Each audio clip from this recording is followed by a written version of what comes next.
Salam hörmətli izləyicilər, hörmətli riyaziyyat müəllimləri. Bugün sizlərə çox maraqlı bir loqaritma sualının izahını sizlərə təqdim edəcəm.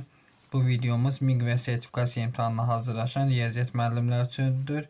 Kanalımız da yenidir. Yalnız MİQ və sertifikasiya imtahanı üçün nəzərdə tutulub. Digər kanalımız böyük kanal qarışığı idi. Biz belə bir qərara gəldik ki, MİQ və sertifikasiya üçün yeni bir kanal təşkil edək. Bizə dəstək ola bilərsiniz, kanala abunə olub paylaşa bilərsiniz. Və onlayn dərslərimizə qoşulmaq üçün 051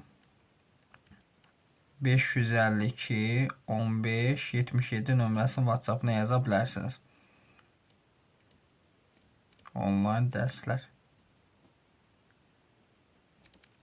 Deməli, baxaq bu suala. x1, x2 ədədləri x kvadrat 8x üstəgəl 2 bərabər 0 tənliyinin kökləri olarsa, loqaritm 3 əsasdan x1-in kvadratı üstəgəl x2-nin kvadratı çıxılsın 27 3-ün kubudur. Bunu belə yazaq. Deməli 27-ni yazaq 3-ün kubu. Burada 9'da 1 deyil. Bunu yazaram 3 üssü mənfi 2 şəklində. Mötərizənin üçün arici hesablayaq. Yəni yazıram loqaritm 3 əsasdan. Buna müxtəsər vurma üstünü tətbiq edirəm. Yəni x1 üstəgəl x2'nin kvadratı çıxılsın 2 misli. Və burada 3 tərsinə gəlir qarşıya, yəni 3'də 1 forması əsasda olduğunu, buradakı 3'ü də gətirək qarşıya, olur loqaritm 3 əsasdan x1. Bu mənfi 2 tərsinə gəlir qarşıya, çıxaq 2'də 1 vurulsun, deməli 2 x kvadrat üzərindəki 2 də gəlir, loqaritm 3 əsasdan x2 vurulsun, loqaritm 3 əsasdan 27'miz də var. Bunu biraz kiçildək.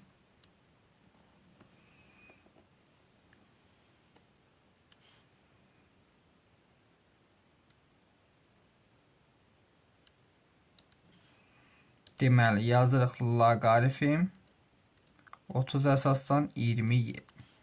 Bura kimi aydın yəqin. Baxın, bu 3 ilə 3 ixtisar gedir, 2 ilə 2 ixtisar gedir. Olur, deməli, loqaritm 3 əsasdan köklər cəm əks işarədən 8'i köklər hasil 2 olacaq. Deməli, 8'in kvadratı çıxılsın 2 vur 2, 4 çıxaq. Bu ikisindən mənfini çıxardıran mötərizə xaricində olur loqaritm 3 əsasdan x1 üstəgəl x2 loqaritm 3 əsasdan x1 üstəgəl loqaritm 3 əsasdan x2 toplamı olanda vurma olur. Yəni x1 vuraq x2. Bu şəkildə oldu. Mənfini çıxartdıq mötərizə xaricində. Vurulsun. 27 üçün kubudur. Çıxır qarşıya, olur loqaritm 30 əsasdan 3. Bu da bərabər.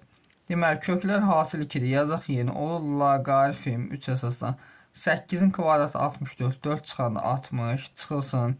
Loqaritm 3 əsasdan 2 vuraq 3 vurulsun, loqaritm 30 əsasdan 3. Bu da bərabər. İndi fikir verin, dedik çıxma olanda bölmə olur. Olur loqaritm, bu çataq qarşı 3 loqaritm 3 əsasdan deməli 62'yə bölsək 30 vurulsun, loqaritm 30 əsasdan 3. Bunlar da bir-birinin tərsi olduğundan gedir. Cavabımız yekunda qalır nə? 3. C variantı.